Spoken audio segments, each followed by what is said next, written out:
Last class में हमने Cartesian product के बारे में देखा था, ठीक है। ऑर्डर पेयर क्या होता है उसके बारे में जाना था, इक्वलिटी ऑफ ऑर्डर पेयर क्या होता है इसके बारे में जाना था, कुछ कुछ क्वेश्चन किए थे, कार्टेशियन प्रोडक्ट का डेफिनेशन लिखवाया गया था, कुछ कुछ पॉइंट्स के बारे में डिस्कस किए थे, ठीक है। तो आज उसके आगे थोड़ा सा बढ़ते हैं।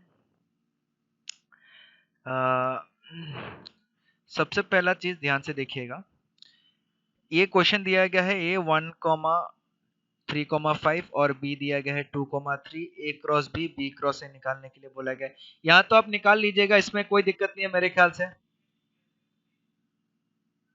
निकाल लीजिएगा कि नहीं। हाँ, ए क्रॉस बी क्रॉस ए तो निकाल लीजिएगा। उसके बाद दूसरा चीज बहुत लोग मेरे ख्याल से भूल चुके होंगे, ये इंटरसेक्शन आप लोग को याद है, इंटरसेक्शन क्या होता है, यूनियन, इंटरसेक्शन, ठीक है। मैं ये चीज हल्का सा एक्सप्लेन कर देता हूँ, फिर हम उस चीज को समझने की कोशिश करेंगे।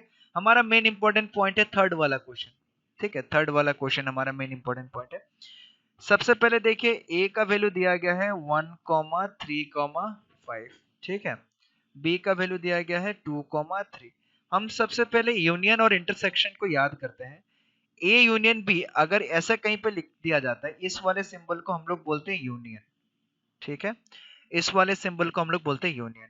यूनियन का मतलब कितना है, ए में जितना है बी में जितना है सबका सब लिख देना है, लेकिन किसी वैल्यू को एक ही बार लिखना है। अब इसमें क्या दिखाई दे रहा है, 3 जो है इसमें भी आ रहा है, 3 जो है इसमें भी आ रहा है, तो 3 को हमें बस एक बार लिखना है, बाकी ए और बी में जितना वैल्यू है सारा का सारा लिख देना है, दैट इज 1,2,3,5। ठीक है, आया समझ में, ये क्या था हमारा यूनियन।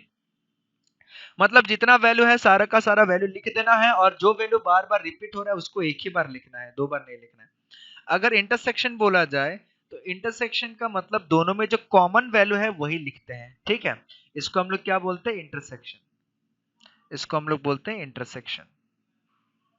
और इंटरसेक्शन का मतलब दोनों में जो कॉमन वैल्यू है बस उसी को लिखा जाता है। अब 135 और 235 में कॉमन वैल्यू क्या है, 3, तो दोनों में सिर्फ किसको लिखा जाएगा, 3 को लिखा जाएगा। आया समझ में आप लोगों को, मैं कि नहीं, मैंने क्या बताया यूनियन और इंटरसेक्शन के बारे में,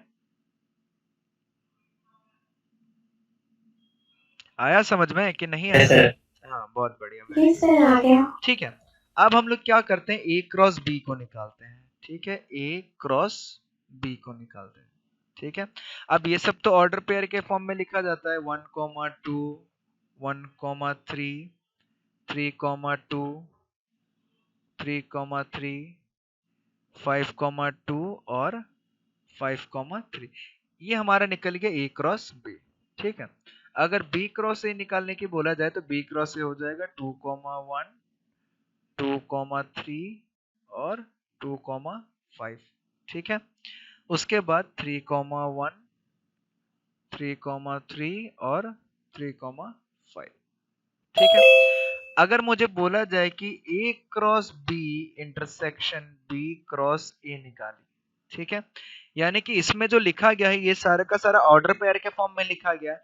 अब इसमें इंटरसेक्शन का मतलब क्या, कॉमन, इंटरसेक्शन का मतलब क्या, सिर्फ और सिर्फ कॉमन वाला लेना है, जो दोनों में कॉमन होता है बस उसी चीज को कंसिडर करना है।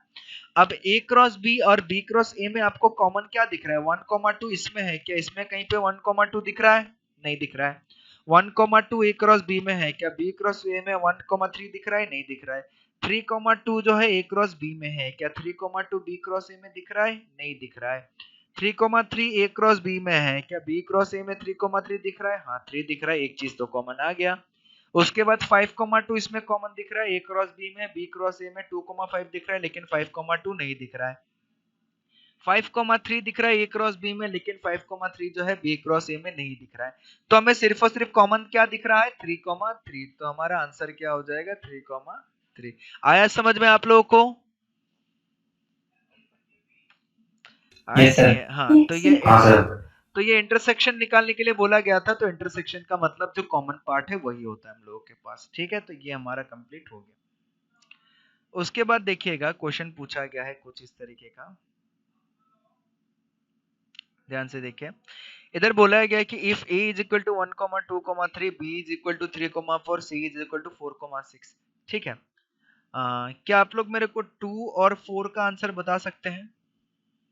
चलिए 4 का आंसर तो बहुत बड़ा हो जाएगा, आप लोग मेरे को 2 और 3 का 1 और 2 का आंसर बताइए क्या होगा, फटाफट जल्दी, 2 मिनट का समय है आप लोगों के पास। 1 और 2 का आंसर बताइए कि क्या होना चाहिए।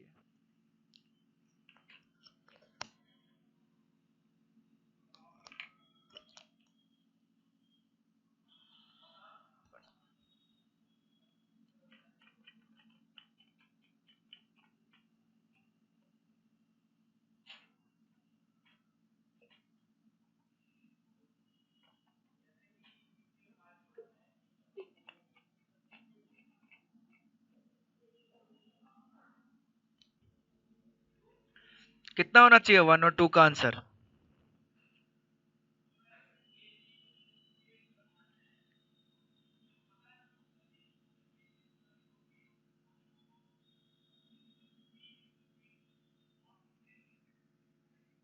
जल्दी बताइए, इतना समय नहीं लगना चाहिए इस पे।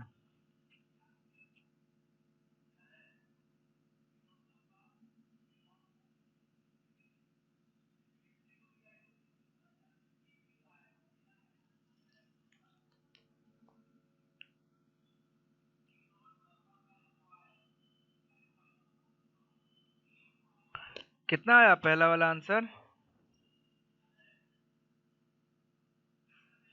बी यूनियन सी कितना आएगा?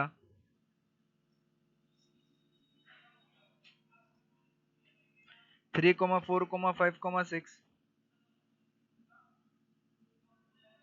ये बी यूनियन सी आ जाएगा। जल्दी बताइए, हुमांजलि, नैन्सी, शिवम, सुरभि, विवेक, अंकित, अंकुश, अंशिका, बताइए।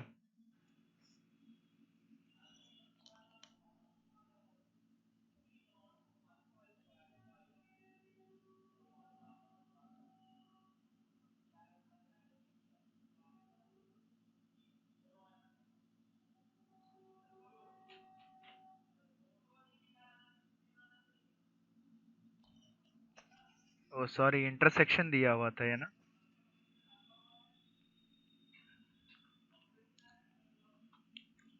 बी इंटरसेक्शन सी, बी और सी में इंटरसेक्शन क्या आ जाएगा? 4।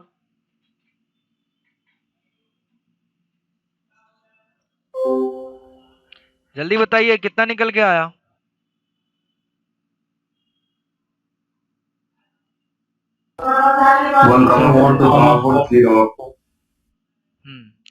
अगर ए क्रॉस बी इंटरसेक्शन सी कर दिया, ठीक है, तो बी इंटरसेक्शन सी तो 4 निकल गया, तो ये 1,4 हो गया, 2,4 हो गया, 3,4 हो गया। निकला कि नहीं बाकी लोगों का, आप लोगों का? यस सर, निकल गया। Very good. Yes sir. और ये वाला ए क्रॉस बी ऊपर इंटरसेक्शन, है। हाँ जल्दी कीजिए 1, बेटा। 4, 2, 1, 4, 2, 4, 3, 1,4 2,4 3,4, कितना बोल रहे हैं? 1,4 2,4 और 3,4।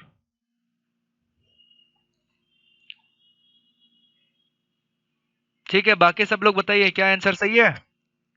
यस सर, यही आंसर है। यस सर, यही है। चलिए, और बाकी यस लोग? सर, ये नैन्सी, हुमांजलि, सुरभि, शिवम, बता दिए सर। ओके। चलिए, बाकी हुमांजलि, नैन्सी, आप लोगों का क्या आंसर आया? सर सेम आंसर आया। चलिए, बहुत बढ़िया। ठीक है, तो मतलब मैं इसको क्रॉस चेक नहीं कर रहा हूँ, और बाकी दोनों आप लोग आराम से घर पे कर लीजिएगा सेम टाइप का क्वेश्चन से। ठीक है, मैं थोड़ा सा इधर पे आता हूँ अगला वाले क्वेश्चन पे।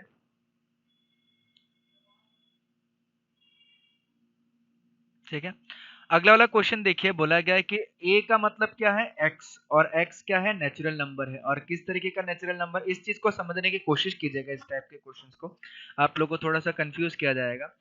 सबसे इसको क्या बोला जाता था? सेट बिल्डर फॉर्म, आप लोग को याद होगा। हमें बोला गया है कि x बिलोंग्स टू ए, जो पहले लिख दिया जाता है, मैं बताता हूँ, रुकिए पहले लिख लेते हैं question. X square minus 5x plus 6 equal to 0 बोल दिया गया। ठीक है, सबसे पहले बोला गया ए सेट जो है वो किसके बराबर है? एक्स। एक्स का जो यानी कि पहले जो एक कॉलन से पहले जो लिख दिया जाता है वही हमारा सेट का वैल्यू हो जाता है। तो बोल दिया गया है कि ए का मतलब क्या है? एक्स है। ठीक है, और x क्या होना चाहिए, एक नेचुरल नंबर होना चाहिए। फिर x के बारे में एक कंडीशन दे दिया गया कि x square minus 5x plus 6, ठीक है।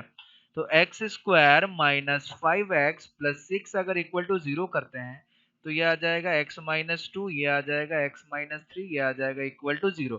तो x का वैल्यू निकला 2 और x का वैल्यू निकला 3। तो और ये नेचुरल नंबर है, यानी कि जो a वाला सेट हो गया, a वाला सेट हम लोगों के पास कितना हो गया, 2,3 हो गया, ठीक है। सिमिलरली बी वाला जो सेट बोला गया है, ठीक है, बी वाले को बोला गया है बी भी एक एक्स होगा, लेकिन बी क्या होगा, होल नंबर होगा। और किस तरीके का होल नंबर होगा, जो 0 से बड़ा या 0 से बराबर और 2 से छोटा। तो यानी कि बी का वैल्यू क्या हो सकता है, बी का वैल्यू हमारे पास हो जाएगा 0,1, ठीक है। उसी हिसाब से आप लोग मेरे को बताइए कि सी का वैल्यू क्या होना चाहिए।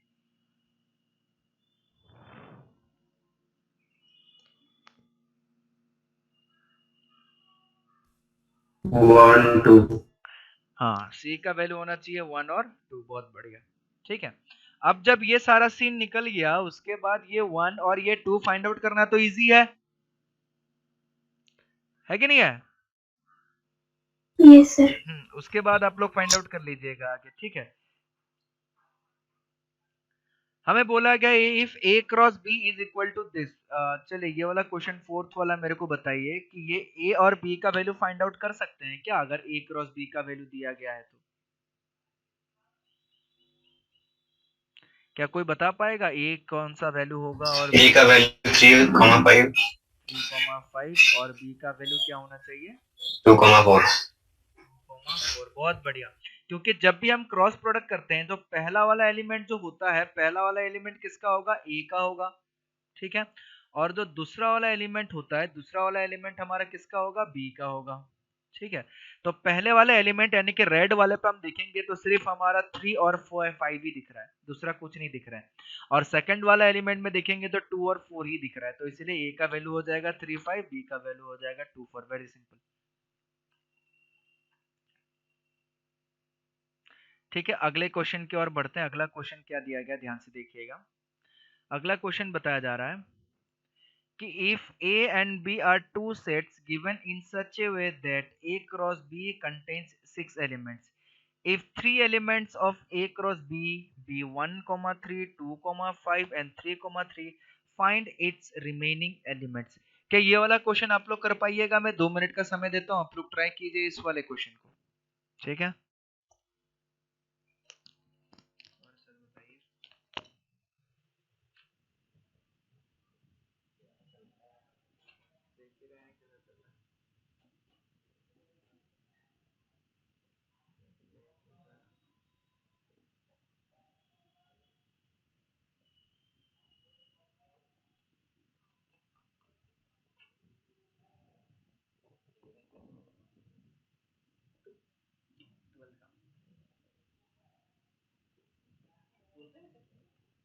Relation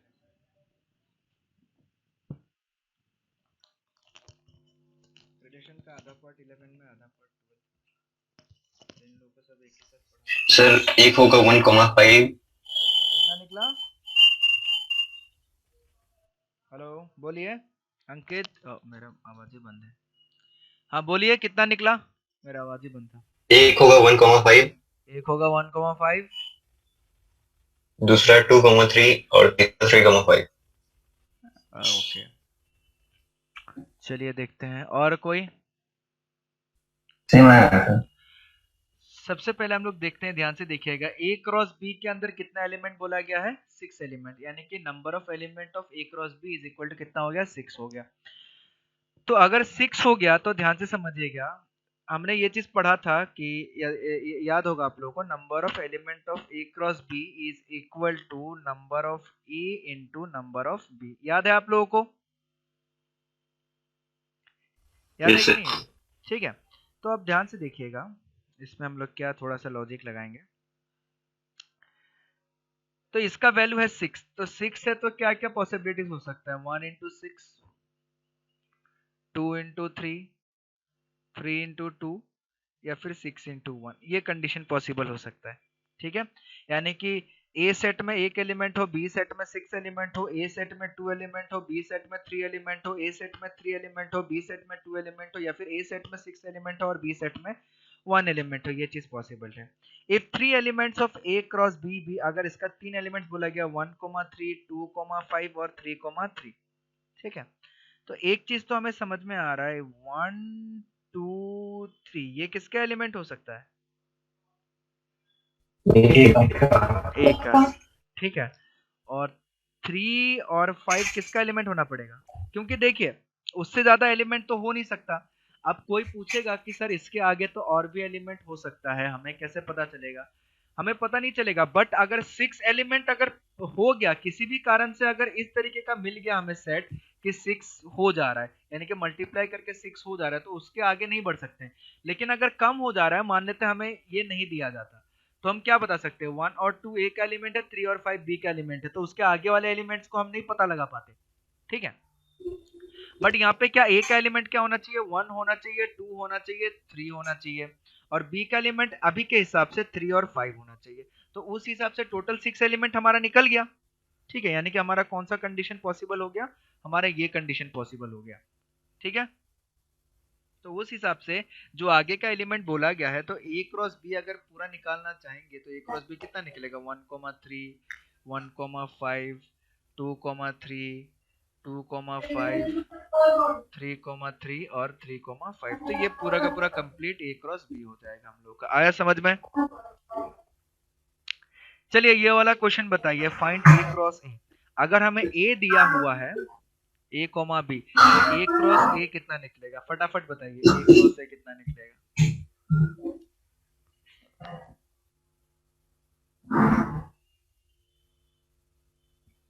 A comma B, B comma A, B comma B. Very good.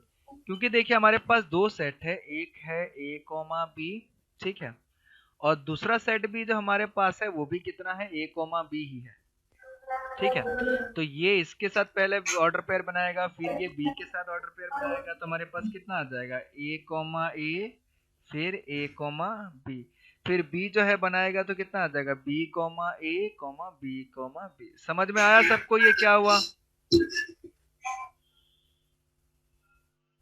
ठीक है, चलिए अगले क्वेश्चन की ओर बढ़ते हैं फटाफट। अगले पॉइंट में हमारे पास क्या है? Let R be the set of all real numbers, what does R cross R represent? अगर R set of all real numbers है तो आर क्रॉस आर क्या रिप्रेजेंट करेगा?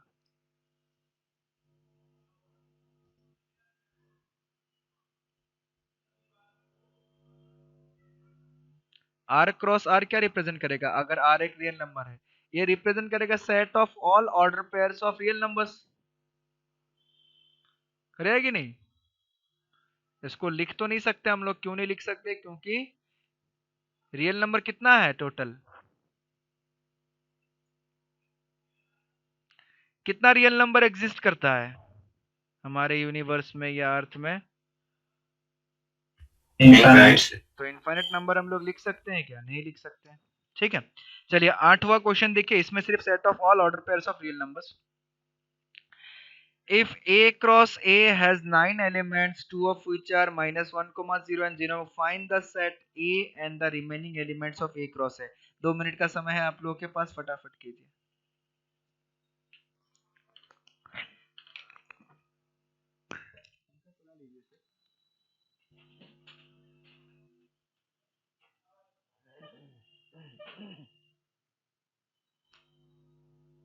तेज भी कर लीजिए, कम होगा।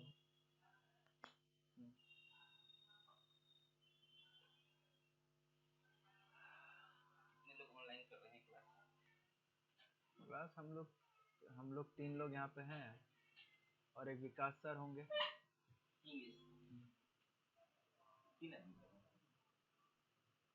एक जीवेश सर होंगे, स्कूल वाले बच्चे को लेते हैं।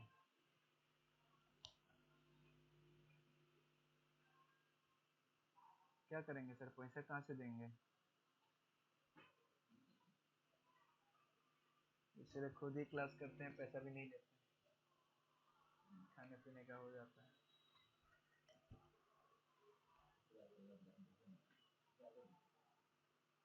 पिछली बार क्या था कि सर एनर्जी था कि चलो झेल लेंगे एक ही बार का, लेकिन दूसरी बार फिर से आ गया।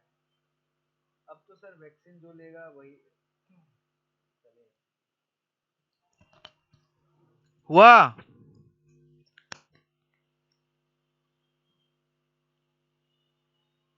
ये तो बड़ा आसान है यार ये।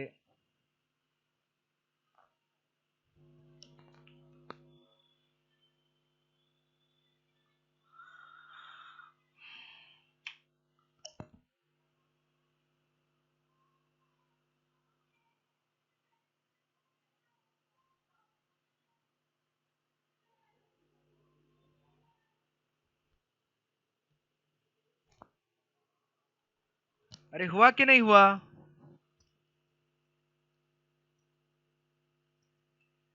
नहीं वो। हे भगवान। चलिए देखिए, किसी का एनीवन, किसी का हुआ है? Ankush, Anshika, Humanjali, No, sir. Nancy, Shivam, Surabhi, No, sir. Anyone? किसी का? देखिए, ए क्रॉस ए में 9 एलिमेंट्स, ध्यान से समझने की कोशिश कीजिएगा। 9 ए क्रॉस ए मतलब क्या? N A into n A. तो क्या आप मेरे को बता सकते हैं कि ए में कितना एलिमेंट्स होना चाहिए? 3. 3 एलिमेंट्स होना चाहिए। बहुत बढ़िया, 3 क्रॉस 3। अब बताइए, ए क्रॉस ए का हमें 2 एलिमेंट दिया गया, -1 0 1। अब ये बताइए कि ए जो करेगा वो अपने साथ ही ना करेगा। अगर ए के पास ए और बी था तो ए बी, यानी कि इसके ये सेकंड वाला एलिमेंट जो होगा वो भी ए का एलिमेंट होगा, फर्स्ट वाला जो एलिमेंट होगा वो भी ए का एलिमेंट होगा। होगा कि नहीं? ठीक उसी तरीके से अगर ए क्रॉस ए कर रहे हैं तो ये 0 भी ए का एलिमेंट होगा, ये -1 भी ए का एलिमेंट होगा, ये 1 भी ए का एलिमेंट होगा। यानी कि -1 0 और 1 ये तीनों किसका एलिमेंट होगा? ए का एलिमेंट होगा। और ए का एलिमेंट कितना होना चाहिए? 3 ही होना चाहिए। आया समझ में? ए क्रॉस ए करेंगे तो Yes, चाहे sir. सेकंड एलिमेंट हो या फर्स्ट एलिमेंट हो, सबका सब तो ए का ही एलिमेंट होगा ना। क्लियर हुआ? Yes, sir. हो गया. हाँ। Yes sir. चलिए ठीक है, अब देखते हैं थोड़ा सा ग्राफिकल, मतलब जो भी हमारा रिलेशन, सॉरी, जो भी हमारा ये कार्टेशियन प्रोडक्ट है उसको हम लोग क्या ग्राफिकली रिप्रेजेंट कर सकते हैं। ठीक है, उसका 2-3 तरीका है ग्राफिकल रिप्रेजेंटेशन का, और वो थोड़ा सा इंपॉर्टेंट देखना है क्योंकि आगे जाके फंक्शन को भी हम लोग इसी फॉर्म में रिप्रेजेंट करेंगे, रिलेशन को भी इसी फॉर्म में रिप्रेजेंट करेंगे। ठीक है, तो सबसे जो रिप्रेजेंटेशन है सबसे पहले को बोलते हैं ग्राफिकल रिप्रेजेंटेशन। ये मैंने लास्ट क्लास में आप लोगों को ऑलरेडी बताया हुआ था। ठीक है, कि कोऑर्डिनेट एक्सिस पे हम लोग इसको रिप्रेजेंट कर सकते हैं।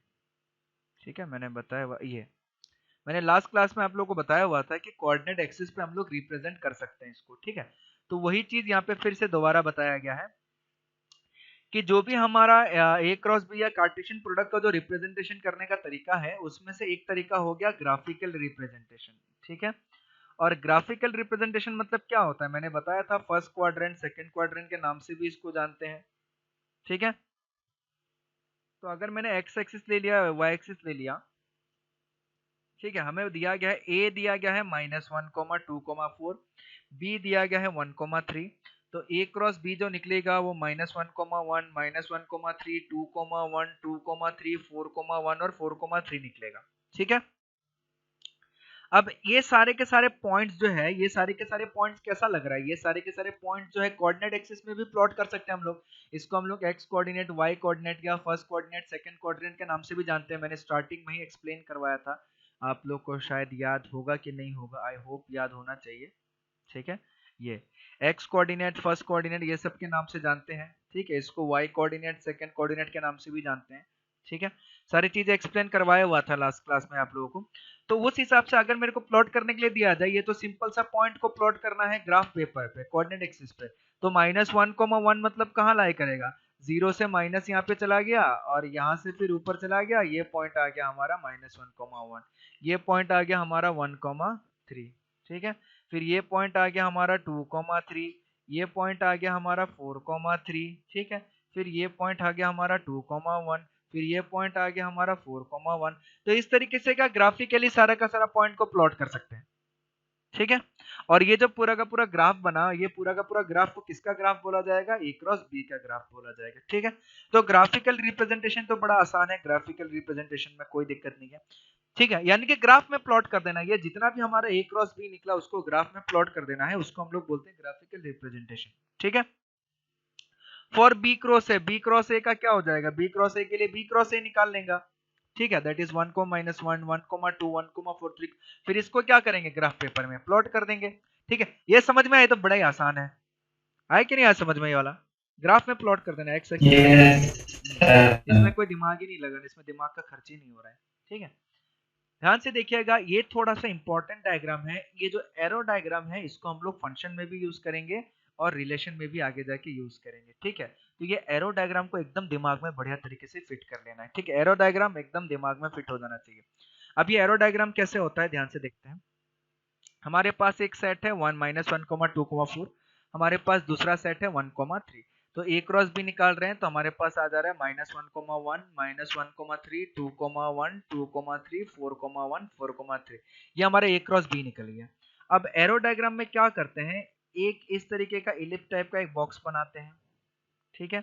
उसको हम लोग नाम दे देते हैं ए, और एक दूसरा बॉक्स बनाते हैं, उसको हम लोग नाम दे देते हैं बी, ठीक है। उसके बाद जो भी ए का एलिमेंट है -1, 2, 4, -1, 2, 4, इसको ए के अंदर लिखा जाता है। जो भी बी का एलिमेंट है 1, 3, उसको बी के अंदर लिखा जाता है। उसके बाद ध्यान से देखिए -1 जो है किस किस के साथ रिलेशन बना रहा है, यानी कि किस किस के साथ ऑर्डर पेयर बना रहा है। -1 जो है 1 के साथ और -1 जो है 3 के साथ। तो हम लोग क्या करेंगे, -1 जो है 1 के साथ उसका ऑर्डर पेयर आ रहा है तो ऐसे उस पर एक एरो बना देंगे। -1 जो है 3 के साथ भी ऑर्डर पेयर बना रहा है तो 3 के साथ भी एक एरो लगा देंगे, ठीक है। ठीक उसी तरीके से 2 जो है वो किसके साथ बना रहा है, 2 भी 1 के साथ और 2 भी 3 के साथ, लेकिन किसका 1 और 3? बी का 1 और 3। तो 2 जो है वो 1 के साथ बना रहा है, इसलिए 2 से लेके 1 तक एक एरो ड्रॉ करेंगे। 2 जो है 3 तक बना रहा है, इसीलिए 2 से लेके 3 तक भी एक एरो ड्रॉ करेंगे, ठीक है। फिर उसके बाद अगला 4, ठीक है। तो 4 जो है 4,1 और 4,3, ठीक है। 4 जो है बी के 1 के साथ बी के 3 के साथ ऑर्डर पेयर बना रहा है, तो 4 से लेके 1 तक हमने एक एरो ड्रॉ कर दिया, 4 से लेके 3 तक हमने एक दूसरा एरो ड्रॉ कर दिया। तो इसको कुछ नहीं करना है, एरो डायग्राम मतलब क्या, दो अंडे जैसा शेप बना लेना है, एलिप्स शेप बना लेना है। एक को ए नाम दे देना है, दूसरे को बी नाम दे देना है। ए के अंदर जो भी एलिमेंट है -1, 2, 4 उसको लिख लेना है। बी के अंदर जो भी एलिमेंट है 1 और 3 उसको लिख लेना है। फिर देख लेना है कौन कौन किसके साथ ऑर्डर पेयर बना रहा है। तो हमें देखने को मिल रहा है कि -1 जो है 1 और 3 के साथ बना रहा है, तो -1 से लेके 1 तक एक एरो ड्रॉ कर दिया, 1 से लेके 3 तक एक एरो ड्रॉ कर दिया। 2 जो है वो भी 1 के साथ और 3 के साथ बना रहा है, तो 2 से लेके 1 तक एरो ड्रॉ कर दिया। 4 जो है वो भी 1 के साथ और 3 के साथ बना रहा है, तो इसके साथ भी एक एक एरो ड्रॉ कर दिया। आया समझ में? तो इसी को बोला जाता है एरो डायग्राम। समझ में आ गया कि कौन किसके साथ ऑर्डर पेयर बना रहा है, ये बताया जाता है। क्लियर है? Yes sir. ठीक है। तो ये एरो डायग्राम बहुत इंपॉर्टेंट है, ये समझने में टफ नहीं है, बस ये चीजें इंपॉर्टेंट है थोड़ा सा, ठीक है। तो ठीक उसी तरीके से बी क्रॉस ए जो है ये भी है, आप लोग देख लीजिएगा, मैं पीडीएफ पूरा का पूरा सेंड कर दूंगा। तो ये बी क्रॉस ए भी सेम टाइप का है, ठीक है। इसको मैं मिटा देता हूँ ताकि आप लोग जब पीडीएफ सेंड करूँ तो समझने में आसानी और अच्छे से दिखे, ठीक है। उसके बाद ऑर्डर ट्रिपलेट, ट्रिपलेट मतलब क्या, 3 बार मल्टीप्लाई कर दिया जा रहा है। 3 numbers A, B and C listed in a specific order and enclosed in parenthesis, parenthesis मतलब उस ब्रैकेट को बोला जाता है, and order pair triplet A, B, C।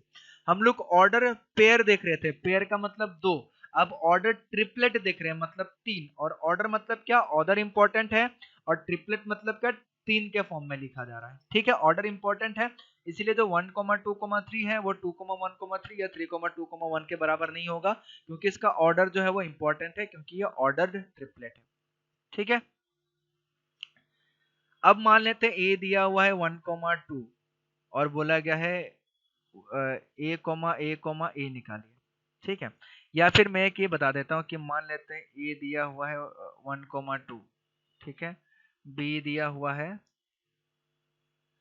x, y, सी दिया है a, b, ऐसे दिया गया। और हमें बोला गया कि ए क्रॉस बी क्रॉस सी निकालिए। ठीक है, तो इसका निकालने का दो तरीका है। ठीक है, या तो हम ए क्रॉस बी को पहले निकाल लें, उसके बाद सी को निकाल लें। ठीक है, ए क्रॉस बी को पहले निकालने का मतलब क्या हो जाएगा, 1 x 1 y, ठीक है, 2 x और 2 y।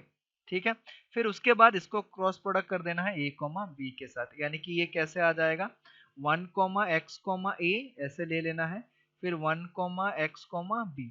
ठीक है, फिर 1 y a, फिर 1 y b, फिर इस तरीके से 2 x a 2 आया समझ में क्या क्या मैंने? Yes, sir. I will. हाँ, बस वही वही तीन फिर से आ जा रहा है, बस सिंपल सा। ठीक है, तो वही चीज है। इसको क्या हो गया,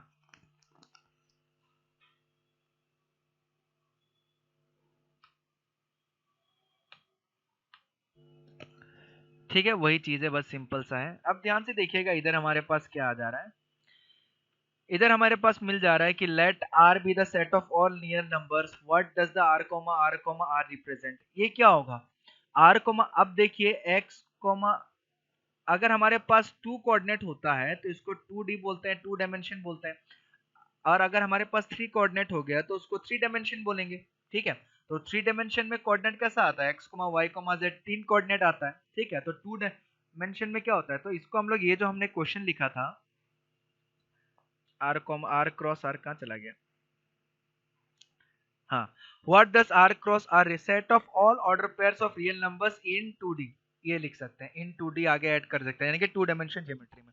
ठीक है, और अगर इसमें पूछा जाए, इसमें तो 3 कोऑर्डिनेट आ गया, x, y, z, 3 डायमेंशन आ गया, तो हम लोग बोल सकते हैं कि सेट ऑफ, या फिर मैं लिख के देता हूं, ठीक है, set of all order pairs, sorry, set of all order triplets in 3D। ठीक है, क्योंकि ये 3 डायमेंशन में बना रहा है।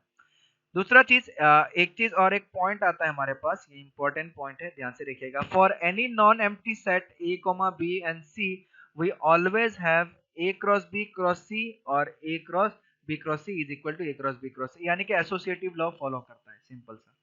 ठीक है, तो आप लोग के पास एक क्वेश्चन है कि 1, 2, 3, 4 और 4, 5 इसका वैल्यू क्या निकलता है, इसको सॉल्व कीजिएगा। ठीक है, और साथ ही साथ ये एक्सरसाइज मैं आप लोग को सेंड कर रहा हूँ, इसमें बहुत सारे क्वेश्चंस मिलेंगे आप लोगों को। ठीक है, कि ए और बी का वैल्यू फाइंड आउट करना है। ठीक है, बहुत सारा 14 क्वेश्चंस है, ये सारे के सारे नोट्स आप लोग नोट डाउन कर लीजिएगा। ठीक है, साथ ही साथ ये जो क्वेश्चंस है, ये क्वेश्चंस आप लोग सॉल्व कीजिएगा, सॉल्व करके मेरे को सेंड कर दीजिएगा। इसके आंसर्स भी मैंने दे रखे हैं, आप लोग चेक कर सकते हैं। ठीक है, क्लियर है सबको? Yes, sir. Yes, sir. ठीक है, तो इसका अगले वाले पार्ट हम लोग नेक्स्ट क्लास में डिस्कस करते हैं। ये सारे का सारा क्वेश्चन एक्सरसाइज आप लोग कर लीजिएगा। ठीक है, Okay, sir. Yes, sir. चलिए, thank you. Thank you. Thank you, sir.